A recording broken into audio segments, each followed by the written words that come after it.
Bwana, mambo vipi? Bwana, mimi naitwa Fiedo. Wakubwa shikamoo, lakini pia machalii, mambo vipi? Bwana, kama mara yako ya kwanza kuingia kwenye hii channel, basi nakuomba kwa mambo kama tatu. Jambo la kwanza, naomba usubscribe hapo chini. Jambo la pili, naomba uguse alama ya kengele ili kila ninapo upload video yangu basi wewe mtu wa kwanza kukikuta. Yaani unakuwa mtu wa kwanza kukiona hiyo video hapo mtandaoni. Bwana, leo tunataka tuzungumzie mambo kama manne hivi. Tunataka tuzungumzie kitu kinaitwa nidhamu binafsi. Yaani tunapozungumza kwenye maisha kuna namna fulani kila mtu au kila Mtanzania, kila jamii matakiwa uwe na nidhamu binafsi. Hizo nazo ni vitu muhimu sana kwenye maisha ya mwanadamu.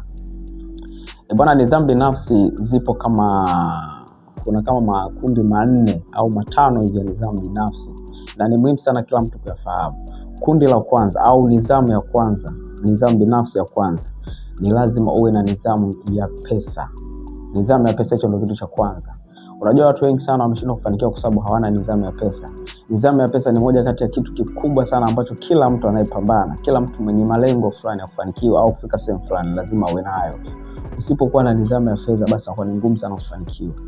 Kuna baadhi ya watu wamekuwa wakitumia pesa katika matumizi ambayo sio, lakini kuna namna watu wanatumia pesa katika matumizi ambayo hayaongezi kipato. Yaani unatumia pesa katika matumizi ambayo yanakuwa yanashusha sana kipato. Yaani unaweza kuona labda mtu ananunua vitu ambavyo sio muhimu, unafanya vitu ambavyo sio muhimu, upo tayari kulipia kitu ambacho sio cha kulipia, upo tayari kufanya, yaani kwa kifupi matumizi yasio sahihi kwenye pesa, basi unakuwa ni nidhamu mbaya ya pesa. Kwa lazima uzingatie katika budget, uzingatie namna kupanga budget yako, uzingatie ni nini ambacho unatakiwa ununue na je kinastahili kununuliwa. Lazima ujue hivyo vitu. Sio kwamba kila unachokiona unataka ununue. Kuna mtu ana mavitu mengi, unakuta mtu ana simu kubwa la gharama, anunua simu kubwa la gharama lakini hana kitu maalum ambacho anaweza kufanyia kwenye hiyo simu. Kwa unakuta mtu anatumia pesa katika matumizi ambayo sio sahihi. Kwa tunapozungumzia nidhamu ya pesa ni kitu muhimu sana. Pale unaponunua vitu ambavyo ulitakiwa ununue, unanunua kwa sababu una pesa.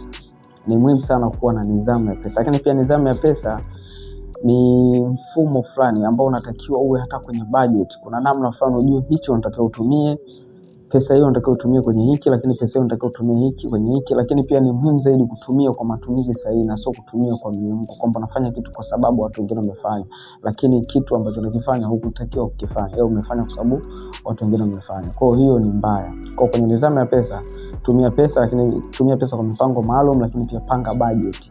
Usitumie pesa bla. Lakini pia nidhamu nyingine ni nidhamu ya muda. Lazima uwe na nidhamu ya muda. Nidhamu ya muda ni muhimu sana. Hasa hapa unapokuwa na mipango au mikakati fulani. Lazima uende sana na muda. Na hichi ni kitu ambacho asilimia kubwa si wa Tanzania huwa tukifuati. Ndio maana unaweza kuona mtu anaenda kazini, labda muda ule ameamka, amefanya vitu vyake fresh, anaenda kazini, lakini kuna vitu ambavyo anaweza kaanza kuvihangaikia barabarani vikampotezea muda wa kufika kazini. Unakuta labda mtu ameona magazeti anataka asome magazeti, labda mtu akakuta watu fulani wanafanya kitu fulani anataka aanze kuwashangaa, ameacha kufuata kile ambacho anatakiwa kifanye kwa muda mwafaka ili awahi kazini, anaanza kuhangaika na mambo mengine barabarani. Yale mambo yanapoteza muda. Lakini pia lazima utengeneze muda namna kutoka nyumbani, kwamba wewe bwana nitaamka saa 12, nitafanya kazi zangu za usafi, nitasoma vitabu kidogo, nitafanya mazoezi. Unajipangilia katika muda sahihi. Ukiwa na nidhamu ya muda, basi inakuwa rahisi sana kufanya vitu kwa muda mwafaka. Yaani hata mafanikio yanakuja kwa sababu kila kitu tunakifanya kwa muda mwafaka. Muda wa kufanya jambo fulani lazima ulifanye hilo jambo, na hakikisha hilo jambo unalofanya kwa muda mwafaka na liishe. Inakuwa ni vema zaidi, yaani inakuwa ni bora zaidi kuliko kufanya vitu katika mifumo ambayo sio. Kwa ukizingatia nidhamu ya muda, inakuwa rahisi sana kufanikiwa au kufika sehemu fulani. Lakini pia ukifanya kitu kwa muda, hata nafsi yako au moyo wako unakuta umeridhika kwa sababu umefanya kitu kwa muda, lakini kile kitu umekifanya vizuri. Kwa kama unafanya kitu kwa muda, lazima utaenjoy maisha. Kwa nidhamu ya muda ni muhimu sana. Kama ni kijana, basi anza kuzingatia muda kuanzia leo. Lakini nidhamu nyingine au nidhamu nyingine binafsi ni nidhamu ya kihisia. Tunapozungumzia nidhamu ya kihisia, kwenye mambo ya hisia kuna vitu vingi. Lazima uwe na mipango fulani, ujue namna unavyozihandle hisia zako. Kuna hisia za hasira, lazima una nidhamu namna kuzihandle hizo hisia za hasira. Lakini kuna hisia za maumivu, labda mtu umekutana labda tatizo, labda msiba, ndugu yako kafariki. Kuna nidhamu namna kuzihandle zile hisia za matatizo. Japo kuna wakati mwingine nauma, lazima ujue namna kuzicontrol hizo hisia, au ujue nini ufanye katika mazingira fulani kulingana na kitu husika. So sehemu ya kufanya kitu fulani unafanya kitu kingine, kwa lazima ujue control. Kuna wakati mwingine hata namna ya kumjibu mtu lazima uzingatie sana nidhamu ya hisia. Kuna sehemu nyingine ilikuwa sio kupayuka, unapayuka unakuwa umeenda tofauti na nidhamu ya hisia. Kuna wakati mwingine hata hasira unakuta sehemu ambayo ilikuwa sio kupanda juu, kupayuka, kugombana na mtu, lakini kwa sababu una nidhamu ya hisia unakuta tena unaingia kwenye ugomvi kwa sababu ulishindwa kuhandle zile hasira zako. Kwa mambo ya hisia unatakiwa uzihandle katika mifumo au katika mazingira tofauti kulingana na jambo husika. Lakini nidhamu ya hisia inakuja hata namna kuzungumza na watu. Kuna sehemu nyingine unatakiwa uzungumze na mtu kwa busara, lakini kwa kuwa huna hisia labda za unyenyekevu unazungumza kwa ubaya. Yaani kuna namna fulani unakuta tayari mtu unakosea. Kwenye kuzungumza kuna feli. Kuna namna fulani unazungumza katika mazingira ambayo mtu akikuangalia anaona kabisa huyo mtu kweli hana kitu. Maana kuna namna fulani kwa ukijua kuzihandle hisia.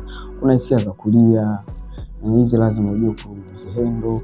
Kuna hisia za hasira, lazima ujue hapa nifanyaje. Lakini pia kuna hisia za maumivu, lazima ujue namna kuhandle hisia za maumivu. Kuna nyingine ndio hivyo akidasisi na utababa mtu umeachika huko.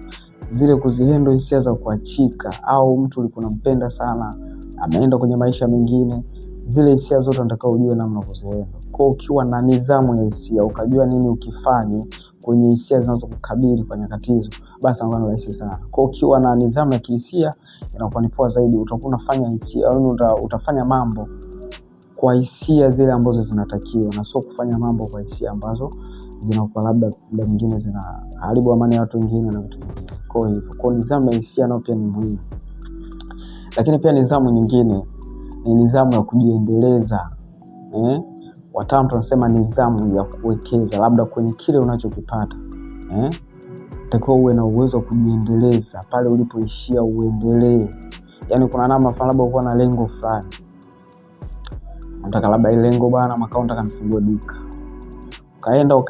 Ukaenda lakini ukafika katikati. Kuna namna fulani ambaye kitu bwana achana. Sasa ukiwa na nidhamu ukiwa huna nidhamu ya kujiendeleza, kweli kile kitu unaweza kuachana nacho. Lakini ukiwa na nidhamu ya kujiendeleza, kuendelea kupambania ile jambo lako, inakuwa ni rahisi kufanikiwa kwenye baadhi ya mambo.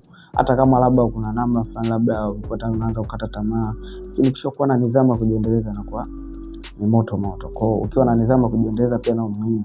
Lile ulilolianzisha usiache likapotea. Kwa lazima uwe na nidhamu ya kujiendeleza, lazima uendelee pale ulipoishia.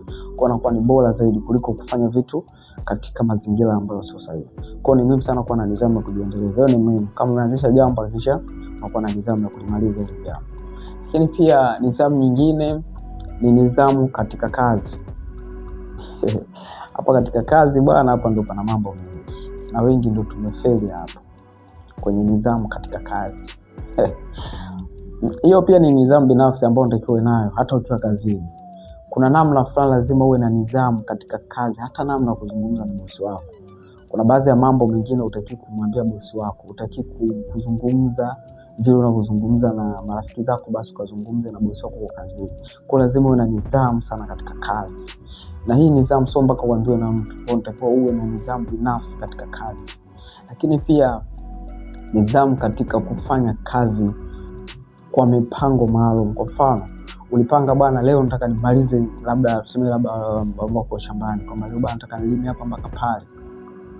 Kwa lazima uwe na nidhamu ya kuhakikisha pale kile ulichokipanga ukivunji, hakikisha pale ulipopanga lazima pawe vile kumepanga. Kwa hiyo nao pia ni muhimu sana katika nidhamu katika kazi. Kuhakikisha kile unachokifanya kiishe, sio unaishia njiani. Lakini pia nidhamu katika kazi, kuna namna hata kufika kwa wakati kazini. Hiyo pia ni nidhamu katika kazi. Kwa lazima ufike kazini kwa muda mwafaka. Lakini lazima uwe na nidhamu katika kazi, katika kuheshimu wengine, kuwajali wengine kazini. Hiyo pia nayo ni nidhamu binafsi, lazima uwe nayo unapokuwa kazini. Kuna mambo mengi sana katika nidhamu katika kazi yamesababisha watu wengi wameacha kazi, wamefukuzwa kazi, wanaonekana hawana nidhamu kazini, wanaonekana ni wabaya kazini kwa sababu ya nidhamu binafsi tu ambayo mtu anatakiwa uwe nayo ukiwa kazini. Kwa hiyo ni muhimu sana nidhamu katika kazi izingatiwe. Na siku zote ukiwa na nidhamu binafsi, ukiwa unazifanya katika mifumo hii, basi inakuwa ni rahisi sana kufanya vitu na ukafanikiwa. Lakini ukiwa na nidhamu binafsi pia unajijengea heshima katika jamii au katika watu ambao wanakuzunguka. Kuna namna fulani unaweza kufanya vitu hata kama ulikuwa mtu wa kawaida, tuseme mtu huna hela, ni mtu wa kawaida, lakini ukishakuwa na nidhamu binafsi katika mambo fulani, unakuta tayari heshima yako imeanza kupanda. Watu wanakuona wewe ni mtu wa maana na kuheshimu. Lakini usipokuwa na uwezo wa kupenda hizi nidhamu binafsi ambazo nimekutajia hapo juu, inakuwa ni ngumu sana kujenga heshima au kujenga uaminifu au kujenga vitu fulani kwenye maisha yako ya kawaida. Lakini pia ukishakuwa na nidhamu binafsi, unakuta hata nafsi fulani ya kimungu inakuja ndani yako, kuona kwa mamba halafu na tuna. Bwana, kama kweli umesikiliza hii video mwanzo mpaka mwisho, basi mimi nakushukuru. Lakini kitu pekee ambacho nataka nikwambie, usisahau kusubscribe hapo chini, kugusa alama ya kengele, ili kila ninapotoa haya madini unakuwa mtu wa kwanza kukutana naye.